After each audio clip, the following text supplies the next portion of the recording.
हुआ था, लेकिन जैसे कल यूएस मार्केट्स थोड़े रिकवर हो गए लोअर लेवल से, और अगर अगर आप एफआई के डेटा को देखेंगे तो कल के दिन में एफआई ने भारी भरकम बाइंग की थी इंडेक्स फ्यूचर्स में, कॉल ऑप्शंस में, और उन्होंने उनकी जो पोजीशंस थी पुट ऑप्शंस की, वहां पे काफी बड़ा रिडक्शन किया था। तो ये क्लियरली इंडिकेट कर रहा था कि आज मार्केट में बाय ऑन डिप्स की स्ट्रैटेजी बनेगी, और इसी वजह से जैसे ही मार्केट गिर के रिकवर हुआ, उसमें काफी सारे स्टॉक्स ने प्रदर्शन करना शुरुआत कर दिया, और उसके बाद हमने बड़ी तेजी देखी। तो मुझे लगता है कि शायद अभी ये सिलसिला और जारी रहेगा, और 13,000 के लेवल को जैसे ही मार्केट क्रॉस करेगा, इसमें और एक बड़ा शॉर्ट स्क्वीज बन सकता है। तो कल का दिन वैसे भी एक्सपायरी का दिन है, तो मुझे लगता है कि अगर मार्केट किसी भी रीजन से अगर वीक खुले तो 12,850 12,880 के रेंज में हम निफ्टी को लॉन्ग करने की राय देंगे। 12,780 जो आज के लोस थे, हम उसका स्टॉप लॉस रखेंगे, और हम 13,000 से लेकर 13,150 के टारगेट्स निफ्टी पे अभी आने वाले दिनों के लिए रखेंगे। तो 13,000 का स्तर कल पार हो सकता है, ऐसा मानना है। ये सेल नहीं है, बाय है। 13,150 के टारगेट्स के लिए आप खरीदारी करें, 12,780 का स्टॉप लॉस मेंटेन करें, और श्रीकांत का यह मानना है जो बुल अभी थोड़ी पहले दिख रहा था 13,000 के स्तरों के आसपास, वो पार होता हुआ दिखाई पड़ेगा। श्रीकांत, कल भी आपने कहा था कि स्टॉक स्पेसिफिक स्टोरी बनेगी, इंडेक्स इतना ज्यादा शायद मूव ना दे, लेकिन स्टॉक्स पे जोरदार एक्शन होगा, जो दिख भी रहा है। आपने कौन से स्टॉक्स आइडेंटिफाई किए हैं तेजी के लिए बाजार में? ऑब्वियसली बात है, मंदी तो आप खेलेंगे नहीं, तेजी के लिए कौन कौन से शेयर आपने चुने? बिल्कुल, तो सुमित जी देखिए, अभी वैसे काफी सारे स्टॉक चल चुके हैं, और भी इनमें रैली हो सकती है, लेकिन ट्रेडर्स के लिए मुश्किल हो जाएगा कि आईसीआईसीआई बैंक को जाके 500 में पकड़े, या महिंद्रा एंड महिंद्रा को 720 710 में जाके पकड़े। तो उसकी वजह ये भी है कि ये स्टॉक अच्छा खासा करेक्ट हो चुका है, और अपने प्रीवियस लो के काफी नजदीक आ चुका है। तो 1970 1965 के करीब इसने काफी अच्छा वक्त भी निकाला था। तो मुझे लगता है कि करंट लेवल से इसे बाय करके चले, और यहाँ पे मुझे लगता है कि वापस एक बार ये स्टॉक 2070 से लेकर 2080 के लेवल्स दिखा सकता है। साथ ही साथ मुझे लगता है जैसे ऑटो में तेजी बनी है, और अगर उसमें हीरो मोटर्स अगर पार्टिसिपेट ना करे तो वो काफी मुश्किल बात होती, नामुमकिन सी बात है। तो मुझे लगता है कि हीरो मोटर्स भी लॉन्ग करके चले, यहाँ पे 2940 का स्टॉप लॉस रखेंगे, और हम 3070 के टारगेट के लिए इसे बाय करके चलेंगे। चलिए, 3070 के लिए आप एक लॉन्ग कॉल ले सकते हैं हीरो मोटर्स पर। और चौहान साहब, आपने दोनों ही स्टॉक्स बहुत अच्छी तरीके से चुने हैं। थोड़ा बहुत करेक्शन आपने प्राइस में आते हुए देखा, तो बाय ऑन डिप्स की स्ट्रैटेजीज चौहान साहब आपको बताते हुए दिख रहे हैं। ऐसा करते हैं श्रीकांत जी, सबसे पहले जुड़ते हैं दीपाली जी से। ना सिर्फ वो एक से एक बेहतरीन गाड़ियां चलाती हैं, लेकिन वो बहुत ही पैनी नजर रखती हैं ऑटो सेक्टर पर, जहां आज आपने बहुत तूफानी या यूं समझिए ताबड़तोड़ तेजी देखी। तो दीपाली जी, आपको कुछ कारण बताएंगी कि कौन कौन से ऐसे स्टॉक्स हैं जिनके पीछे ये रैली थी, और उनके पीछे क्या रीजंस थे? दीपाली जी, स्वागत है मार्केट्स टुडे में। बताइए, आज तो ऑटो स्टॉक्स हवा में उड़ते हुए दिखे। ऑटो स्टॉक्स टॉप गियर में रहे आज के सेशन में, और अगर आप निफ्टी ऑटो इंडेक्स देखेंगे तो नवंबर के शुरुआत से ये लगातार तेजी में है। लगातार ये 11वां सेशन था जब तेजी के साथ निफ्टी ऑटो इंडेक्स की क्लोजिंग हुई है, और नवंबर में अब तक 12% से ज्यादा निफ्टी ऑटो इंडेक्स चल चुका है। सिमिलरली अगर आप स्टॉक्स देखेंगे तो आज तो हमने 10% तक का मूव देखा ही। Tata Motors, MNM, Motherson Sumi, Ashok Leyland, Eicher Motors जैसे स्टॉक्स टॉप मूवर्स थे।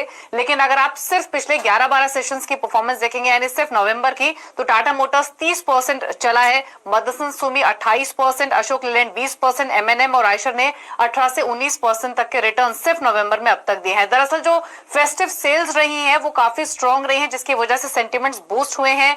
ऐसे रिपोर्ट्स आ रही हैं टाटा मोटर्स को लेकर कि उनकी जो रिटेल सेल्स रही है इस फेस्टिव, ये भी कहता है कि जो होल सेल्स या फिर फैक्ट्री डिस्पैचेस होते हैं, जिसमें कई मेजर नाम शामिल हैं, जैसे कि Hyundai, Maruti, Tata Motors, Toyota जैसी ब्रांड शामिल है। यहाँ पर जो फैक्ट्री डिस्पैचेस रहे हैं अक्टूबर में, वो पिछले साल के मुकाबले 14% ज्यादा रहे। तो ये इंडिकेट कर रहा है कि कितनी स्ट्रॉन्ग डिमांड अक्टूबर में इन कार कंपनीज को देखने को मिली है। एमएनएम में जो तेजी बनी उसके पीछे कुछ और भी कारण था।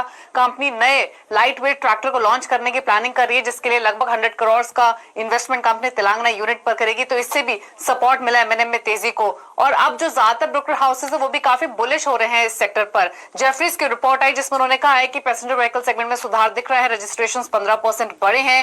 फेस्टिव सीजन में टू व्हीलर्स की डिमांड में भी इंप्रूवमेंट देखने को मिला है। ट्रकों की मांग में भी मंथ ऑन मंथ बेसिस पे सुधार मिला है, जिसकी वजह से हमने अशोक लेलैंड पर एक इम्पैक्ट भी देखा है। CLSA ने टाटा मोटर्स पर इनफैक्ट एक रिपोर्ट निकाली है, 220 के वो टारगेट दे रहे हैं। उनका मानना यही है कि डिमांड काफी स्ट्रॉन्ग आ रही है। जैगुआर लैंड रोवर की डोमेस्टिक इंडियन बिजनेस में भी इंप्रूव हो रहे हैं, सेंटीमेंट सेल्स इंप्रूव हो रही हैं। और हाल ही में आपको बता दें, JLR की कमेंट्री भी रही थी, वो भी बहुत स्ट्रॉन्ग रही थी, जिसमें उनके अगले 3 सालों में जो डेट है उसको जीरो करने की प्लानिंग है।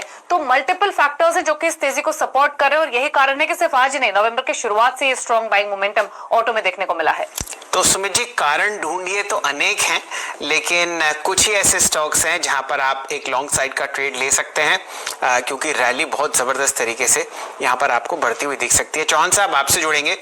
मुझे तो लगता है आपने भी एक नई गाड़ी खरीदी है, पहले तो उस पर खुलासा कीजिए, और दूसरा ये बताइए कि फिलहाल क्या टाटा मोटर्स और अशोक लेलैंड में, क्योंकि वो छोटे प्राइस टिकट के काउंटर्स हैं, वहां पर पोजीशंस ली जा सकती हैं क्या लॉन्ग साइड पर? देखिए, वैसे बिल्कुल मैंने अभी फिलहाल हाल ही में मैंने एक थोड़ी वैसे इंपोर्टेड कार परचेज की है, वो है किया सेल्टॉस की किया परचेज की है मैंने, और वहाँ पे है, और हायर का भी परफॉर्मेंस उतना ही शानदार है। मुझे लगता है कि ऑटो सेक्टर में अगर आपको अभी भी अगर फोकस करना है, तो मुझे लगता है टाटा मोटर्स यहाँ से आपको काफी अच्छे रिटर्न्स दे सकता है। क्योंकि अगर आप शैल जी, अगर आप महिंद्रा एंड महिंद्रा या टाटा मोटर्स के अगर आप चार्ट देखते हो और उनके सालों साल डिकेड्स के अगर आप रिवर्सल पैटर्न्स देखते हो, तो इनमें ये ताकत है कि वो 40 वाले स्टॉक 400 रुपए तक चले जाते हैं, 20 रुपए वाला स्टॉक 200 रुपया हुआ है, और टाटा मोटर्स 150 वाला स्टॉक 1000 रुपया हुआ है। तो अभी हमें ऐसा लग रहा है कि महिंद्रा एंड महिंद्रा ने 250 रुपए के लेवल्स छुए थे। आने वाले 10 साल में हु नोस कि 2500 का भी भाव दिख सकता है।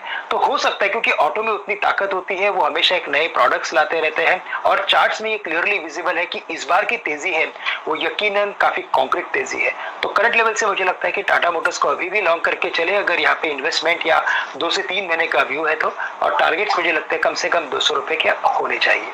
तो श्रीकांत को लगता है कि 200 रुपए तक टाटा मोटर्स जाएगा, CLSA को लगता है कि 220 रुपए तक टाटा मोटर्स जाएगा, और आप तेजी देख सकते हैं टाटा मोटर्स में। वैसे भी डे हाई में मौजूद दोनों स्टॉक। सुमित जी, 201 तो बुक वैल्यू है टाटा मोटर्स की, और इतनी जबरदस्त रैली के बाद ये 173 रुपए के आसपास आपको आता हुआ दिख रहा है। और एक आंकड़ा मैं बहुत जबरदस्त तरीके से ट्रैक करता हूँ, मार्केट कैपिटलाइजेशन टाटा मोटर्स की सिर्फ 53,000 करोड़, टॉप लाइन है 2 लाख करोड़। तो आप ये मान के चलिए कि उस जबरदस्त मूवमेंट को आप आते हुए शायद दे सकते हैं। अगर 1:1 का रेशियो भी आप रखें मार्केट कैप में, तो यहाँ से 3.5 गुना की स्पेस है टाटा मोटर्स के लिए।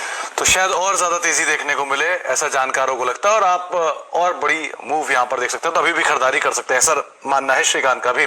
श्रीकांत, दूसरा नाम जो आज जोरदार तेजी में था वो था एविएशन। स्पाइस जेट और इंडिगो दोनों में नजर डाली है, 12-15% का मूव स्पाइस जेट में इससे पहले हाल में तो नहीं देखने को मिला। आप कैसे देख रहे हैं इन दोनों के मूव को? देखिए, वैसे दोनों स्टॉक अच्छे हैं, लेकिन चूंकि मार्केट 13,200 के काफी एक क्रूशियल लेवल पे आके खड़ा है, तो मुझे लगता है कि हमें उन स्टॉक्स को चूज करना चाहिए कि जहां पे अगर किसी भी रीजन से अगर गिरावट आए तो और कॉन्फिडेंस होना चाहिए टू बाय मोर। और आने वाले जो अगर टाइम में अगर शायद अगर कभी किधर से किसी रीजन से अगर कोई अगर नया अगर वेव अगर आ जाए कोविड का, तो उसे डाइजेस्ट करने की उस कंपनी में उतनी क्षमता होनी चाहिए। तो मुझे लगता है कि इंडिगो को अभी भी हम करंट लेवल से बाय करें। स्पाइस जेट नो डाउट काफी अच्छा है, लेकिन अगर आने वाले दिनों में अगर सर्टेनिटी लेवल अगर और बनती है तो हम स्पाइस जेट के ऊपर फोकस करेंगे। लेकिन करंट लेवल से मुझे लगता है कि इंडिगो को बिल्कुल हम बाय करके चल सकते हैं। ये काफी स्ट्रॉन्ग मोमेंटम में है और काफी इललिक्विड सा ये स्टॉक हो चुका है। तो यहाँ से ये स्टॉक मुझे लगता है कि इसके ऑल टाइम हाइज जो 1850-1875 के हैं उन्हें ये छूने जा रहा है। तो आज के जो इसके लोस थे तकरीबन 1320 के, हम उसी स्टॉप लॉस के साथ इसे बाय करेंगे और 1850 से लेकर 1900 के टारगेट्स रख सकते हैं। 1900 के लक्ष्य के लिए आप इंडिगो पर एक लॉन्ग कॉल ले सकते हैं, और ये स्क्रीन पर आपको आता हुआ दिख रहा है दिन के उच्चतम लेवल पर। यहाँ पर आपने एक क्लोज आता हुआ देखा, और ये इंट्राडे चार्ट है। लगातार 4 दिन से यहाँ पर एक आपको गहरा हरा निशान आता हुआ दिख रहा है। थोड़ा FMCG या कंजम्पशन थीम की तरफ ध्यान देंगे श्रीकांत जी। आज बाटा में एक बहुत जबरदस्त स्विंग ट्रेड बनता हुआ दिखा। स्टॉक अपने 200 DMA के ऊपर आया और बहुत बेहतरीन तरीके से दिन के उच्चतम लेवल 1450 पर बंद होता हुआ दिख रहा है। पोजिशनली क्या यहाँ पर आपको तेजी आती हुई दिख रही है? प्राइस है 1450 और कमाल की बात यह है कि इतना बड़ा काउंटर होने के बावजूद ओपन इंटरेस्ट 34% बढ़ा है। राय आपकी बाटा पर?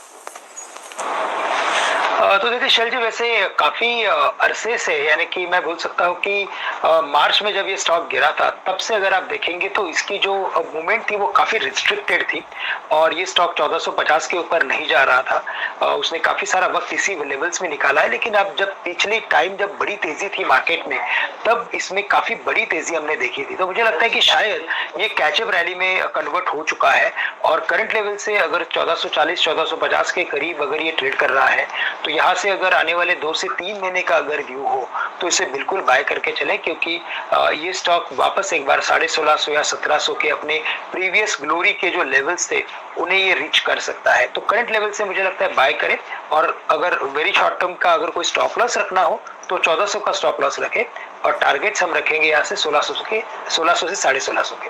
तो मार्केट लीडर 1600-1650 रुपए के टारगेट्स के लिए आप बाटा को देख सकते हैं, खरीदारी कर सकते हैं। श्रीकांत, एक बार एसबीआई पर नजर डालिए, लगातार मोमेंटम में स्टॉक है और कल भी हमने इस पे बात की थी, 245 के लेवल्स को पार कर चुका है, अब कंफर्टेबली उसके ऊपर कामकाज कर रहा है।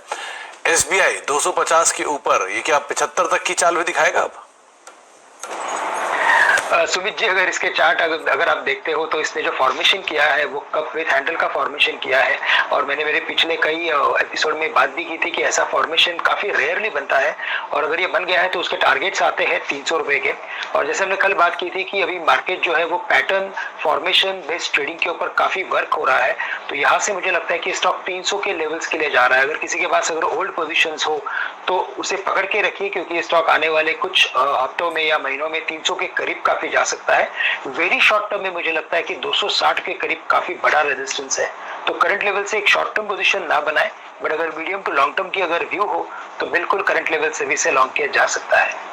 ये राय आपको आती हुई दिख रही है देश के सबसे बड़े पब्लिक सेक्टर बैंक एसबीआई पर, जहां पर शानदार 5% तेजी देखी गई। और सुमित जी, ये बहुत ही इंटरेस्टिंग चीज है, जब 190 था बहुत चर्चा थी कि 204 नहीं पार करेगा, 204 पार किया, 214 नहीं करेगा, 225 नहीं करेगा, फिर 240 नहीं करेगा और अब आपके सामने 252 पे खड़ा है। रेयरेस्ट केस पे ऐसा एसबीआई में अंदर देखने को मिला कि इतना बड़ा मूव इतने कम अंतराल में देखने को मिला और इतना स्ट्रांगली कि अभी भी श्रीकांत 300 रुपए के टारगेट दे रहे हैं। बिल्कुल सुमित जी, ये बाजार का नियम है कि बुल मार्केट जब ऊपर चढ़ता है ना दीवार पर, तो वो एक कमजोरी की और चिंता की दीवार पर ऊपर चढ़ता है और जब सब लोग कन्फर्म्ड हो जाते हैं कि भाई अब ये 400 रुपए से 500 रुपए जाएगा, बस यूं समझ लीजिए उस दिन क्या होने लगता है।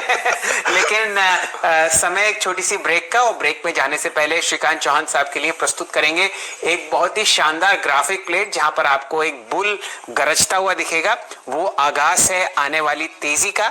पीछे की तरफ मत देखिए, बहुत जबरदस्त आपने ऑलरेडी मूवमेंट देख लिया है, लेकिन तेजी बहुत जबरदस्त है आगे। और कौन कौन से ऐसे स्टॉक्स हैं जहां पर आपको हरा निशान और गहराता हुआ दिखेगा, वो हम डिस्कस करेंगे ब्रेक के बाद, खासकर फेडरल बैंक और बीपीसीएल।